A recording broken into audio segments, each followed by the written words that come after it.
The first time I saw her, she wasn't doing anything special, just wiping down the counter of the small coffee shop near my apartment, the one I only visited when the walls at home felt too close.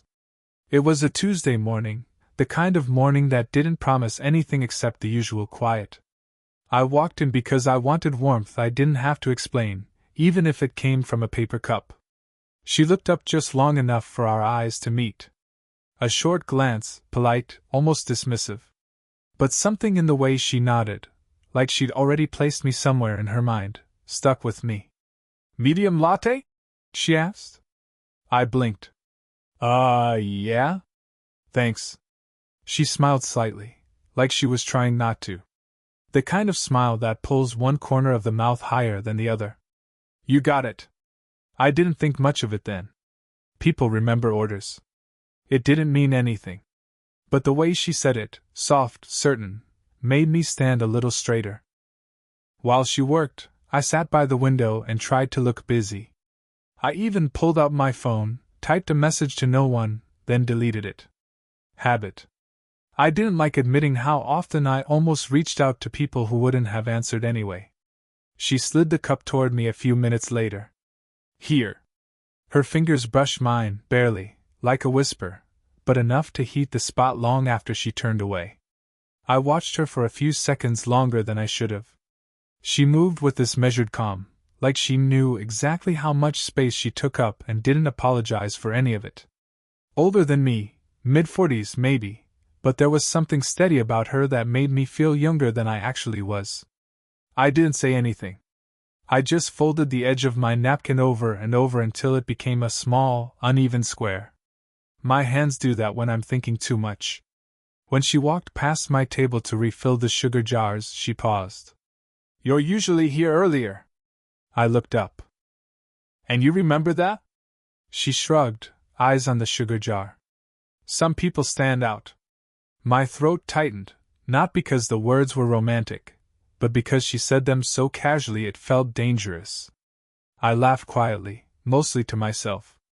"Guess I didn't think I was one of those people." She glanced at me then, a quick sideways look.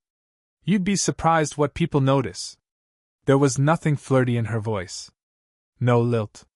No expectation. Just truth said plainly, the way older people say things when they've stopped performing. I stayed longer than necessary, sipping slowly, pretending the coffee was too hot to drink. When I finally got up to leave, she was at the register, sorting receipts. I hesitated, waiting for her to look up. She didn't. But as I reached the door, she called out, soft, almost like she wasn't sure she should. "Have a good day, if you can." "Yeah," I said, turning slightly. "You too." I stepped outside into the cold air, ready to walk away and forget the moment. It was nothing. Just the coffee. Just a woman who remembered my order. But then my phone buzzed, one vibration, short and unexpected. A number I didn't save. A message I wasn't supposed to get. "You left this behind." A picture of the napkin I'd folded. Her hand holding it. And then, underneath, "Come back." I went back, of course. Not right away, 5 minutes of pacing outside like an idiot, telling myself it didn't mean anything. People return lost items all the time. She didn't ask for me. She asked for a napkin. But the truth was simpler. I wanted an excuse to see her again, and she gave me one. When I pushed open the door, she was leaning against the counter, the napkin resting neatly beside her like an artifact. She didn't smile this time. Just looked at me as if she was trying to measure something. "You fold things when you're nervous," she said quietly. I hadn't realized she noticed that. "I guess I do." She slid the napkin back toward me. "You don't have to take it." "I just wanted to make sure you knew you left it." "I figured," I said, picking it up anyway. My thumb traced the creases I'd made earlier. There was a pause, a soft one, not heavy, but filled with something I didn't know how to name. She exhaled, barely audible. "I shouldn't have texted you. It was impulsive." "I don't really do impulsive." "You can, if you want." It came out too honest, too unplanned. Her eyes flicked to mine, then away. I'm too old for things like that, she murmured, almost to herself. I wanted to ask too old for what, but she moved first, walking toward a small table near the back. She motioned for me to follow. It's quieter here, she said. Sit. It wasn't a command, but it wasn't not one. I sat across from her. She poured hot water into 2 small cups, tea, not coffee this time, her hands steady except for the moment the steam brushed her wrist. She flinched lightly, then pretended she didn't. Her sleeves were pushed up. A thin silver bracelet rested against her skin. I kept glancing at her hands without meaning to. So, she said, eyes on the tea. How old are you? 22. She nodded slowly. My daughter is 23. I didn't react, but something inside me shifted, like a rug pulled a few inches out of place. She noticed that, too. I'm not telling you that to scare you, she said softly. Just so you understand the context. I get it. I'm divorced, she added, in the same tone someone might use to admit they forgot their umbrella. Not dramatic. Just fact. Long time now. But still, I don't want you thinking I'm someone who doesn't consider consequences. I wanted to ask what consequences she meant, but her next question caught me first. Why do you come here alone so much? I didn't have a ready answer. I stared at the rising steam. Quiet places make it easier to think, I finally said. And harder, she replied, looking straight at me. I don't know why that moment stayed with me. Maybe because it felt like someone finally saw me. We sat in silence after that, both pretending the tea was too hot, either of us moving first. When she finally reached for her cup, her fingers brushed mine again, not accidental this time. A small touch. Barely anything. But she didn't pull away. And neither did I doubt over the next week. I found myself returning to the cafe more than I meant to. Not every day, enough to pretend I wasn't waiting for something, or someone. She didn't always talk much when I came in. Sometimes she'd just nod, hand me a cup, and drift to another task, like she was keeping some careful distance only she could measure. But the distance was uneven. Some days she'd ask small questions. How's school? Sleeping better? You still doing that night shift job? Other days she barely looked at me. I could never tell which version of her I'd get. On Thursday, she brought me my drink herself instead of calling my name. She set it down quietly, her hand lingering on the rim for 1 second too long. You changed your order, she said. You never change your order. I just felt like something different. Her brow tightened, tiny, almost invisible. You okay? Yeah. Just tired. She nodded, but the way she stood there, elbows tucked in, thumb rubbing the edge of her apron, made it feel like she was trying to read something on my face. Before she could ask anything else, the door chimed. A younger barista, maybe my age, walked in for her shift.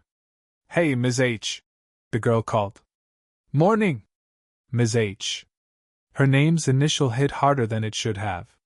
The woman, my woman in some corner of my mind I wasn't brave enough to inspect, stepped back instantly. Professional. Distant. Almost cold. Morning, she answered, already turning away from me. I hated how fast she could shut the door, and how easily she expected me to understand why. I stayed at my usual table, but she kept her back to me the entire time, giving instructions to the younger barista, wiping counters that were already clean. I told myself it didn't matter. She was working. That was all. But my chest felt tight, like I'd fallen out of a conversation I didn't know we were having. When the barista went to the back to grab supplies, she finally looked over. Not long, just a quick check to see if I was still there. Our eyes met. She walked over slowly, stopping just close enough that I could hear her breathe. Sorry, she said quietly. I didn't mean to be strange. It's okay. It's not. She glanced toward the back room. She knows me. I don't want to give anyone the wrong idea. I swallowed. What idea? She didn't answer. Her fingers tapped against her thigh, small, nervous movements she probably didn't even notice. Maybe I should take a break, she whispered. From this. From you coming in all the time. It wasn't rejection. It was fear, neat, careful fear. If that's what you want, I managed. She flinched, only slightly. I didn't say I wanted it. Silence pressed between us. Something fragile. She exhaled, stepped closer, too close for the situation she was trying to avoid. You should go before she comes back, she murmured. I stood, brushing past her, the air between us warm, charged. When I reached the door, I heard her whisper, "Wait." I turned. She didn't move toward me, but she didn't look away either. For a second, just one, her hand lifted, as if she almost touched my arm. Almost. Then she let it fall. And that almost felt louder than anything she could have said. I didn't see her for 3 days. Not that I stopped going to the cafe. I just went at different times, pretending it was coincidence, pretending I wasn't checking the window before stepping inside. Each time, she wasn't there. The younger barista served me with a cheerful smile I couldn't return. By the 4th day, something in me gave in. Not anger. Not desperation. Just a quiet, hollow ache that made standing still feel risky. I waited outside after closing time. Not close to the door, across the street, leaning against a lamppost, hands in my pockets like I just happened to be there. When she stepped out, locking the door behind her, I almost turned away. But she saw me before I moved. She froze. Not dramatic. Just breath caught mid-step. You shouldn't wait for me, she said, walking over with slow, careful steps. People might misunderstand. That's been happening a lot, I said. A soft wince. I know. She shifted her bag on her shoulder and looked down the street, like choosing a direction mattered. Walk with me. Just for a bit. We walked in the quiet, shadows of storefront signs flickering over us. She kept her arms close to her body, but her shoulder brushed mine once. She didn't apologize. A block later, she stopped at a bench near the corner. The streetlight above us buzzed, flickering every few seconds. She sat. I stayed standing for a moment until she looked up at me with something like exhaustion. Sit. Please. I did. She leaned forward, elbows on her knees, hands clasped. I thought putting space would help. It didn't. Help what? She let out a slow breath. Help me stop thinking about you. It wasn't a confession, not exactly. More like something that slipped out because she was too tired to hold it back. I didn't speak. My throat wouldn't let me. She rubbed her thumb over the strap of her bag, a nervous loop. I don't have room for mistakes. Not anymore. Not with someone your age. I'm not a mistake. I know, she whispered. That's the problem. Her voice cracked on that last word, not enough for tears, just enough to show restraint hurt more than the feeling itself. I kept rationalizing it. She continued, staring at the ground. Telling myself you were just kind. Just lonely. Just curious. But every time you walk in, I feel it in my chest. And I hate that I feel it. The street light flickered again, turning her face into fragments of light and shadow. You think I don't feel it? I asked, quieter than I meant. She closed her eyes, like the sound of my voice made something inside her shift too quickly. I don't know what you feel, she said. You're young. Everything feels sharp at your age. Intense. Temporary. It doesn't feel temporary. She opened her eyes. Looked at me, really looked. Her gaze lingered longer than it ever had. You can't say things like that, she whispered. Why not? Because, she said, voice trembling in its softness, if you say it again, I won't be able to pretend I don't hear it. I leaned forward without meaning to. She didn't back away. The space between us felt impossibly small, impossible to cross, impossible not to. Her breath caught. Something was about to happen, something neither of us could take back. Then she said, barely audible, What are we doing? The question hung between us, trembling, unfinished. And I had no answer. She didn't come to work the next day. Or the next. At first, I told myself she was sick, or taking time off, or maybe the cafe changed schedules. But by the fourth day, something inside me tightened, the same quiet panic I used to feel as a kid when a parent was late picking me up from school. Not fear, just that sinking sense of being forgotten without anyone meaning to forget you. I tried not to show up. I lasted exactly half a day.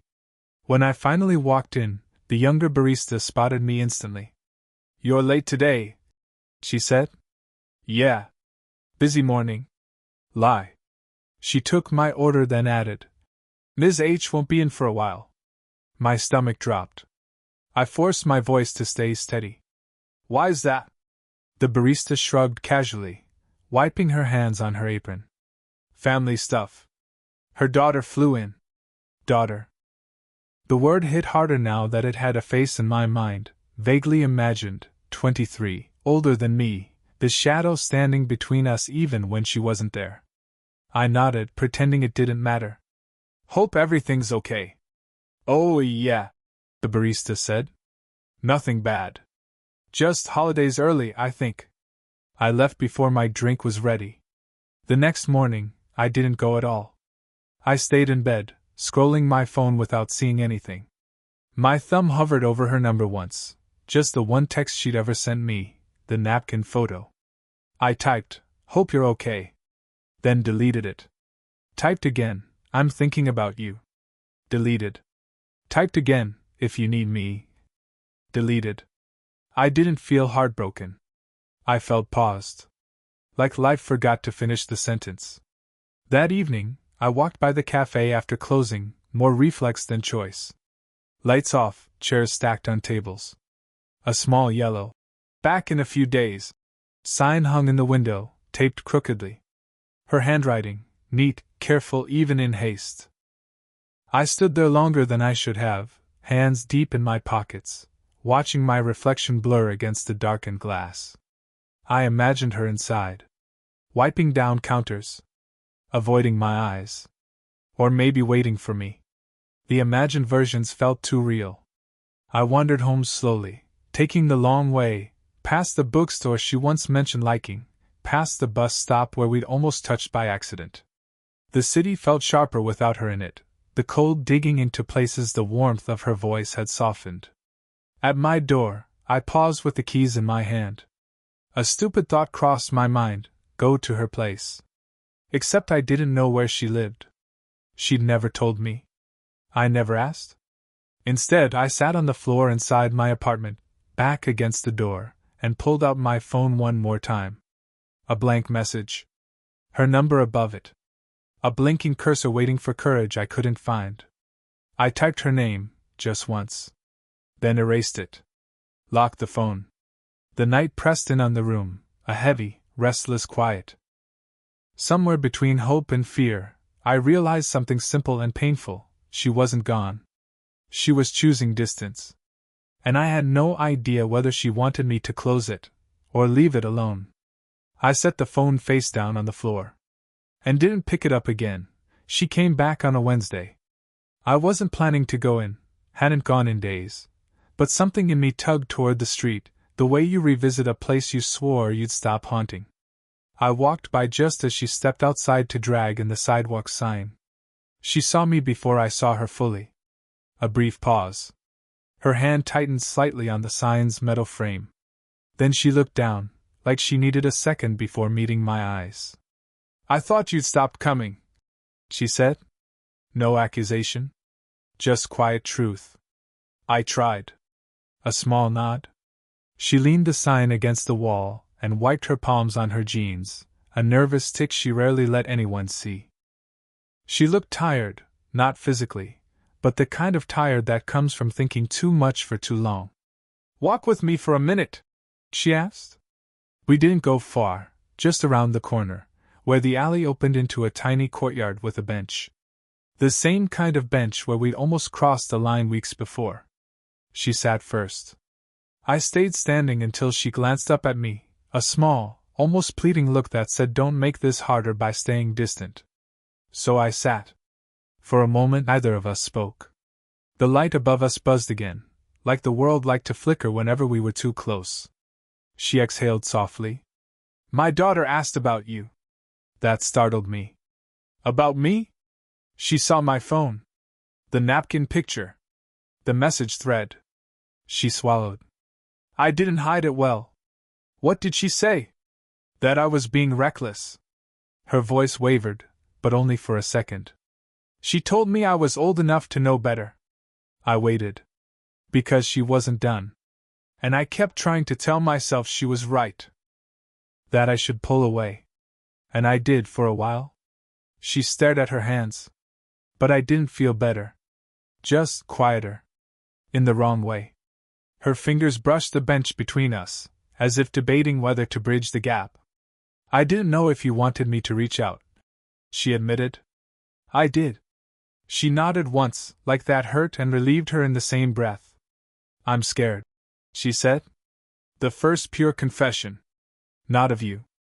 Of wanting something I shouldn't want. I'm scared too, I said. My voice cracked. But I'm more scared of walking away and pretending none of this meant anything. She looked up then, slowly, like she was afraid of what she'd see. Her eyes softened in a way that made my chest feel too tight. We can't go back, can we? She whispered. No. She inhaled shakily, then reached over, her hand hovering near mine. Not touching. Not yet. I don't know what this becomes, she said. I'm not asking for promises. Her voice thinned. I don't want to keep pretending I don't feel what I feel. I turned my hand slightly, enough that our fingers touched, barely, but intentionally. She let out a breath she'd been holding for weeks. Okay, she whispered. Just that. Quiet. Human. Real. It wasn't sudden. Nothing about us ever was. Weeks passed after that evening on the bench. We fell into a quiet rhythm, not loud declarations, not stolen moments that felt borrowed from a movie. Just ordinary, shared things that made the days feel slightly warmer. I'd get there around 8:47 a.m., always a little early. She'd already be setting out the small cups for tea, or pouring black coffee into her favorite mug. Some days she'd glance at me and smirk, the kind of smirk that meant she noticed I'd started walking more confidently, shoulders less hunched. I'd pretend not to notice, but my chest would tighten anyway. We talked more. Small truths first, favorite teas, the books we had read too late at night, childhood memories that weren't particularly remarkable but felt safe to share. Then bigger ones, divorce, regrets, the absurd weight of people we tried to please and couldn't. I learned to fold my napkins the way she liked. She learned to leave the tea a little too strong for me, because she liked the way I made a face at the first sip. Little rituals that felt like touchstones, proof that we were present for each other without demanding the impossible. One rainy morning, I watched her from the counter as she balanced a tray of pastries, hair damp at the edges, and realized I had almost stopped noticing the world without her. It was ordinary, and ordinary felt enormous. Some days we sat at the bench from before, the one tucked into the quiet courtyard, but not for confessions. Just to exist together, sharing the silence the way some people share a long, slow sigh. She'd sip tea, I'd take black coffee. A passerby would see nothing unusual, but we knew the weight each other carried. Occasionally, she'd look at me with that faint smile, the one that used to make my heart lurch, and I'd realize she wasn't trying to keep distance anymore. She was choosing to stay close. We didn't need grand gestures. We didn't need to say I love you. There was something sturdier than words in the way we existed in the same spaces, the way our hands brushed over a cup, or when she passed me the sugar jar across the counter. Quiet recognition, earned through patience, restraint, and the small act of simply showing up. On one of those mornings, as the sun filtered through the blinds and painted the table with light, she glanced at me and whispered, "I'm glad you didn't run away." I smiled. Me too. We both knew it wasn't that simple. Nothing about us had ever been simple. But in that moment, the world felt calm enough to hold us without pretending it was perfect. The bench, the tea, the black coffee at 8:47 a.m., they became more than objects or times. They became the quiet architecture of a life we were slowly building together. And as she laughed softly at a joke only I would understand, I realized something: we didn't need to fix everything. We didn't need to explain ourselves to anyone. The truth was simple, and it was ours. Did this story stay with you? What kind of quiet, real love stories do you want to hear next?